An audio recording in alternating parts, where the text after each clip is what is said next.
Bet Sharukkin, The Son of Perdition, by Alan Bonk. Chapter 8. The Jewish Temple. Paul was in his Nineveh office. The TV was on, and a news reporter was on location at the Temple Mount in Jerusalem.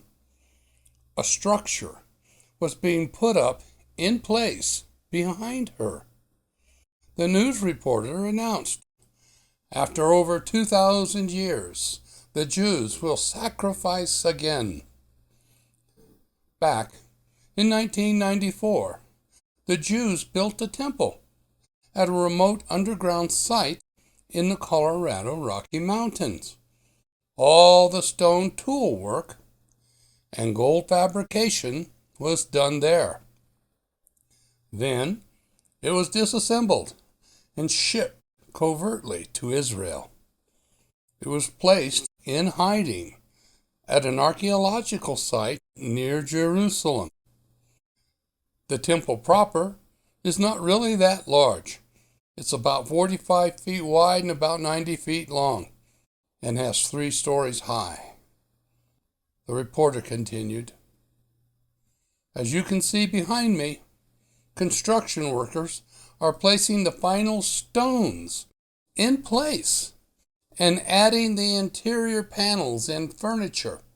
The Israelis have put the temple shell in place within 48 hours of having signed the NATO security agreement with NATO representative Paul Bet Sharukkin." The TV cameras panned around to show the activity on the mount. The news reporter walked to a group of Jewish priests and rabbis. She interviewed the one in charge. "So, what's the arrangement?" asked the reporter. The Jewish priest answered, "Mr. Bet Sharukkin decided to offer Israel a location on the Temple Mount for a Jewish temple. The Muslim structures on the site will remain, and the Jews will control the northern part of the site.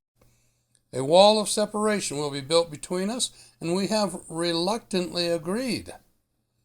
But, to be perfectly honest, at first we abhorred this compromise, but we could simply not resist the possibility of a temple." The reporter again asks, "But what about the Muslims? How do they feel about it?" The Jewish priest replied, "Since the last conflict, the Muslims have become much more flexible and much more open to peace with Israel, including the new temple.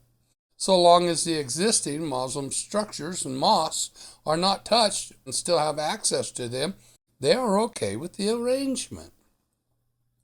The camera panned around to the reporter standing in front of the new temple. Jews all over the world are rejoicing.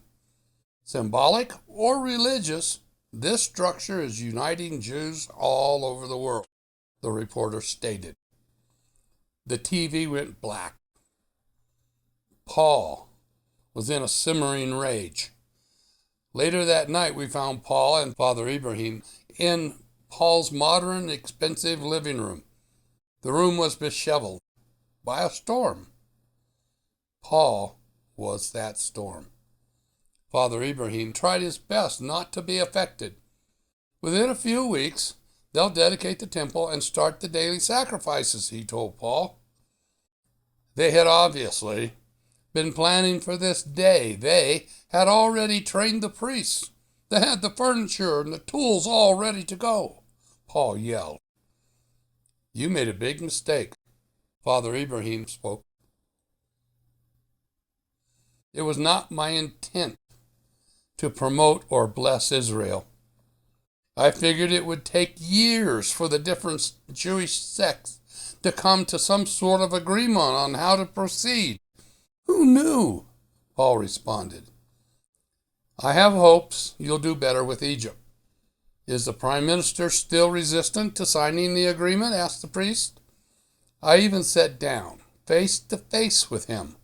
He smiled and exchanged pleasantries, but I could not make any progress, Paul stated.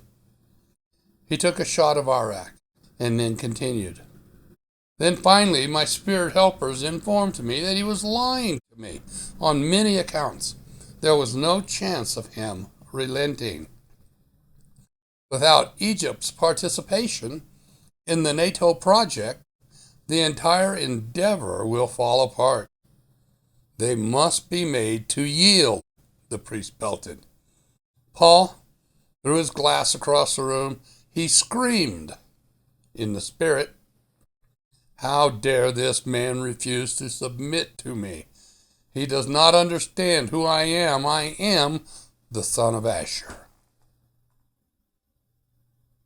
End of chapter 8.